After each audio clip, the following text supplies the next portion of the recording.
లడ్డు మీద ఒకసారి మాట్లాడండి.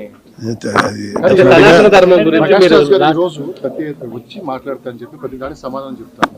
సో ఇంతవరకు ఎక్కడ సో దీని మీద ఇక్కడ ఫ్రాంక్ గా చెప్పాలంటే ఇక్కడ ప్రకాష్ రాజు కొంచెం డౌన్ చేయరా, జగన్మోహన్ రెడ్డి వీళ్ళెవరు కాదండి.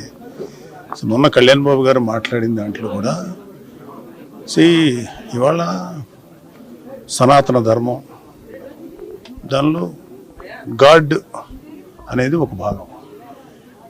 ఇది ఈ సనాతన ధర్మానికి అవమానం కలిగించే వాళ్ళ గురించే మాట్లాడారు తప్ప నిజంగా చెప్పాలంటే మన దేశంలో ఏ ముస్లిము ఏ క్రిస్టియన్ను వాళ్ళు అసలు ఎప్పుడు టచ్ చేయరు ఎవరిని. అలాగే మనం కూడా వాళ్ళు టచ్ చేయం. ఎవరో ఎక్కడన్నా ఒకటి సంఘటనల వల్ల ఇదవుతుంది తప్ప యూజువల్గా ఒక మతాన్ని ఇంకో మతం ఎప్పుడు గౌరవించుకుని బతుకుతున్నాం. అది ఈ పాటికి భారతదేశం ఏంటంటే ఎప్పుడు లాంగ్ బ్యాకే 500-600 ఏళ్ళ క్రితం కూడా చచ్చిపోయేవాడు. సో అందరూ కలిసి జీవించడం అనేది మా అందరికీ, అటు క్రిస్టియన్స్ అయినా హిందూస్ అయినా ముస్లిమ్స్ అయినా సిఖ్స్ అయినా కలిసి బతకటం అనేది మనకు మన పెద్దవాళ్ళు మనకి ఇచ్చినట్టుంది. అదే కళ్యాణ్ బాబు చెప్పింది సనాతన ధర్మం. అది ప్రతి వాళ్ళలోనూ ఇంకి ఉంటుంది. సో దాన్ని ఎవరైనా అవమానం చేసినా ఇంకోటి చేసినా కొంచెం బాధ అనిపిస్తుంది. సో లడ్డు అనేది ఒక చిన్న అంటే ఒక నిండిపోయినటువంటి ఈ నిర్లక్ష్యం చేయబడినటువంటి హైందవానికి హిందూ మతానికి ఆ లడ్డు అనేది క్లైమాక్స్ లాంటిది. సో దానికి ముందు ఆ లడ్డు అనే దాంతో పాటు ఇంకా కిందకి వెళ్తే ఎన్ని దారుణాలు జరిగినాయో మా అందరికీ తెలుసు. సో నేను కూడా అప్పుడు మోడీ గారు వచ్చినప్పుడు మేము మాట్లాడిన కలికిరి సార్ అప్పుడు much before elections Hindu temples కానీ ధార్మిక మండళ్ళు కానీ ఏదైనా సరే should be ruled by Hindus only. Muslim సంబంధించినటువంటి వక్ఫ్ బోర్డు వాళ్ళే చేయాలి, మిషనరీస్ క్రిస్టియన్సే చేయాలి.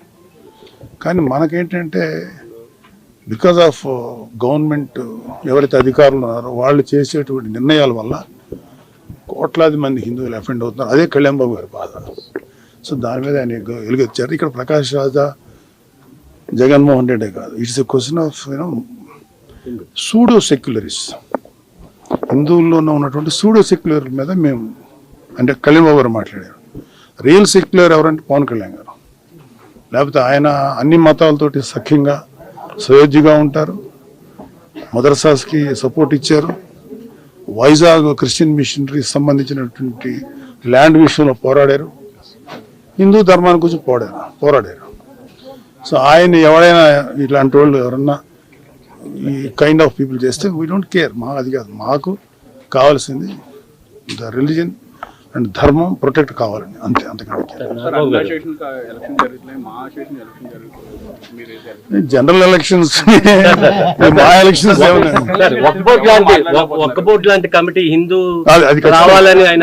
అది నేను ఫుల్ సపోర్ట్. ఆ విషయంలో హిందూ ధర్మ రక్షణ మండలి ఉండాలని చెప్పి కళ్యాణ్ బాబు గారు అడిగినది చాలా కరెక్ట్ అయిన విషయం, ఖచ్చితంగా ఉండాల్సిందే. తదుపరి చర్యలు ఎలా ఉంటాయి ప్రభుత్వం? Law will take its own course. చట్టం తన పని తాను చేసుకుపోతుంది. ఎవరు తప్పు చేశారో వాళ్ళందరూ బయటకు వస్తారు. సో ఈవెన్చువల్ గా దానికి తగ్గ శిక్ష పడుతుంది. డిక్లరేషన్ మీద జగన్మోహన్ రెడ్డి గారు డిక్లరేషన్ మీద దేవుడి మీద నమ్మకం ఉందని సంతకం పెట్టి వెళ్ళాలి. అలా ప్రతి చోట మక్కాలో కూడా మీకు ఎంత ఆనందం ఉందండి. నేను ఏదో మాట్లాడాలి, చాలా పర్సన్ మాకు దొరికారు, మేము తప్పేం లేదండి. ఇప్పుడు ఎవరి మతాన్ని తగ్గట్టు వాళ్ళని ఫాలో అవుట్. నేను చర్చికి వెళ్ళాను ఎలక్షన్ టైంలో. నాకు అక్కడ జీసస్ క్రైస్ట్ ప్రార్థించినప్పుడు నేను కూడా ప్రార్థించాను కదా. అలాగే నేను మసీద్కి వెళ్ళాను ఎలక్షన్స్. వాళ్ళతో పాటు పెట్టుకున్నాం, వాళ్ళు ఫాలో అయ్యాం. పెట్టుకోమని వాళ్ళు ఒకరు ఉంటారు, వాళ్ళే వాట్ ఎవర్ వాళ్ళ ఆచారం ప్రకారం నేను ఫాలో అయ్యాను. So there is no wrong. Declaration సంతకం పెట్టడం అనేది చేసేసి ఉంటే గొడవ ఉండదు కదా. దేవుడితో చెలగాట వాడుతున్నారు చంద్రబాబు నాయుడు గారు, పవన్ కళ్యాణ్